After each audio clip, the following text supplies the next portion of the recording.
हमारे पास जो नेक्स्ट एडजस्टमेंट है वो है एक्रूड इनकम। एक्रूड इनकम का सबसे first of all what is the meaning of accrued income? Any income which is earned by the business but not received till the end of the accounting period.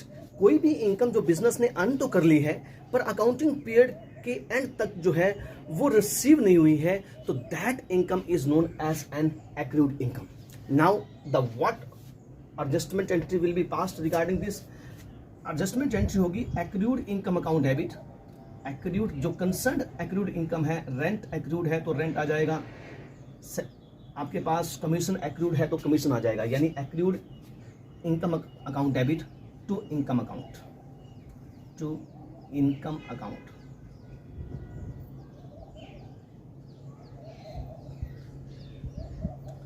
Being adjustment of accrued income. देखिए, जो भी income आपको receive नहीं हुई है उस concern income को debit किया जाएगा, यानी accrued income account debit to income account. If that income is related your commission, then accrued commission account debit to commission. If that income is related with your rent, accrued rent account debit to rent account. जो भी income concern है वो debit हो जाएगी और जो है concern income को क्या कर दिया जाएगा, क्रेडिट कर दिया जाएगा। नाउ द इम्पैक्ट, सबसे first of all accrued income को प्रॉफिट एंड लॉस काउंट की क्रेडिट साइड में, प्रॉफिट एंड लॉस काउंट की क्रेडिट साइड में कंसर्न इनकम में ऐड कर दिया जाएगा। If accrued income is related with the rent, then in the credit side of the profit and loss count we will add accrued income in the concerned income, first of all. Secondly, this amount will be received in future from institutions or from individual, therefore it will be shown as an asset in the balance sheet. Accrued income will be shown as an asset in the asset side of the balance sheet. तो ये है हमारे पास जो है first adjustment इस lecture की, accrued income. इसी का जो रिवर्स होता है वो होता है अनअर्न्ड इनकम।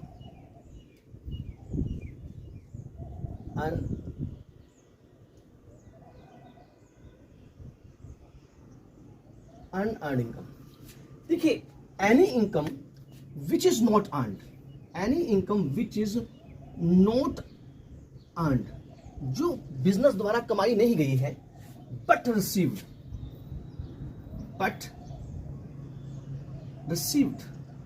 देखिए, कोई भी इनकम जो बिजनेस ने कमाई नहीं है फिर भी बिजनेस को रिसीव हो चुकी है, that is known as an unearned income या income received in advance. Income received in advance, income received in advance,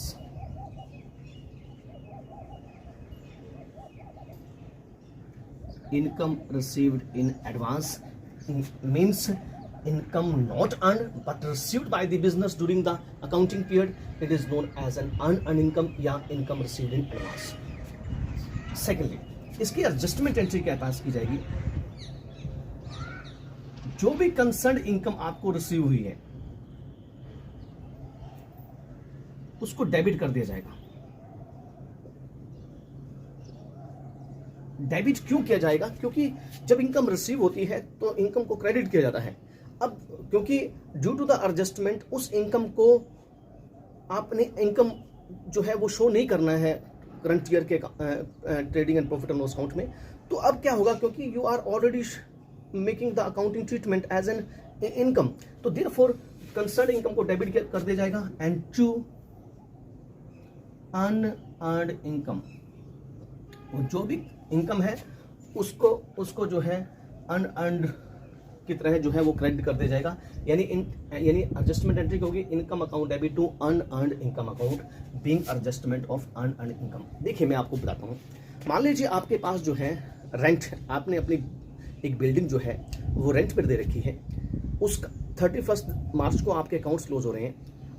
जब आप अकाउंट्स क्लोज करते हो तो आपको पता चलता है कि आपने अप्रैल और मई का जो आपको जो रेंट है वो एडवांस में मिल चुका है, तो देयरफॉर क्या एडजस्टमेंट एंट्री होगी, तो it means it will be known as an unearned income and या इनकम रिसीव्ड इन एडवांस, और एडजस्टमेंट एंट्री क्या होगी, rent account debit to unrealized rent account. इसी तरह से अगर कमीशन एडवांस में मिला है तो commission account debit to unearned commission account. Impact क्या होगा, सबसे फर्स्ट ऑफ ऑल देखिए, फर्स्ट ऑफ ऑल जो है, जो आपके पास प्रॉफिट एंड लॉस अकाउंट की क्रेडिट साइड में कंसर्न इनकम में से लेस कर दिया जाएगा अनअर्न्ड इनकम को, और secondly it will be shown in the balance sheet. इसको लाइबिलिटी साइड में जो है वो शो किया जाएगा बैलेंस शीट की। Why it is shown in the liability side, why unearned income जो है वो is shown in the liability side. देखिए, अनअर्न्ड इनकम को बैलेंस शीट की लाइबिलिटी साइड में शो करने का लॉजिक क्या है, क्योंकि बिकॉज यू आर, क्योंकि क्या होता है कि आपने ये जो इनकम है ये एडवांस में ले ली है।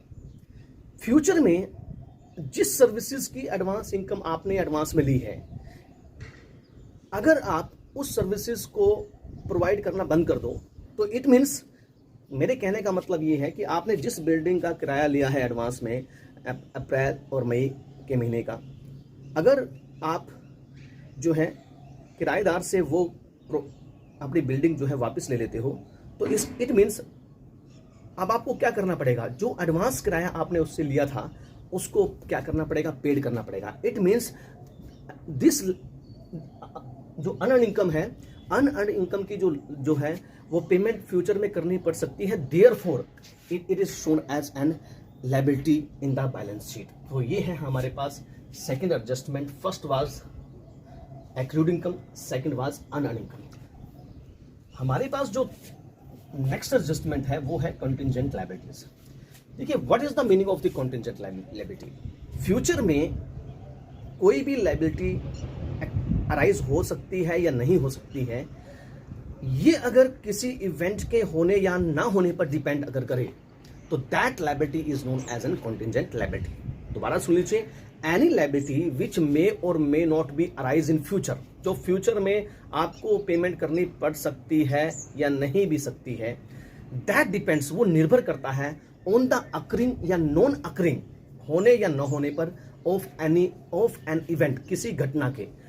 यानी किसी फ्यूचर में अगर किसी भी घटना के घटित होने या ना होने के बेस पर अगर आपकी कोई लायबिलिटी डिपेंड करती है तो that is known as an contingent liability. सबसे पहली बात। दूसरी बात है कि इसके एग्जांपल्स क्या हैं, एग्जांपल्स कॉन्टिंजेंट लायबिलिटीज के एग्जांपल्स। सबसे पहला जो एग्जांपल है, मोस्ट इंपॉर्टेंट, बिल्स डिस्काउंटेड। जो बिल्स होते हैं B R discounted but not mature. देखिए, आपको पता है कि जो B R can be discounted from the bank.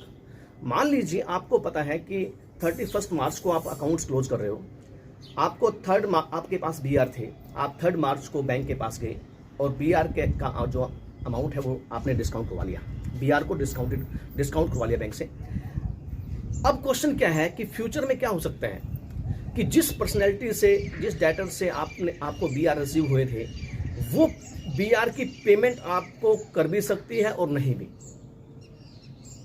अगर करेगी वेल एंड गुड, बट अगर फ्यूचर में वो पर्सनैलिटी आपको बी आर की पेमेंट करने से मना कर देती है, तो इन दैट सिचुएशन आप, क्योंकि आप बैंक से तो बी आर डिस्काउंट करवा चुके हो, तो आपको जो है बैंक को बी आर की जो पेमेंट है, जो आपने डिस्काउंट करवाने के बाद पेमेंट रिसीव की है, वो पेड करनी पड़ेगी। इसका मतलब ये है कि अगर वो बेईमान हो गया तो आपको पेमेंट करनी पड़ेगी। तो फर्स्ट है, तो इसको कहते हैं contingent liability. Bills receivable, bills discounted but not mature. तो पहली बात। दूसरी बात, दूसरा जो एग्जांपल है आपके पास, most important, guarantor of a loan. Guarantor of a loan.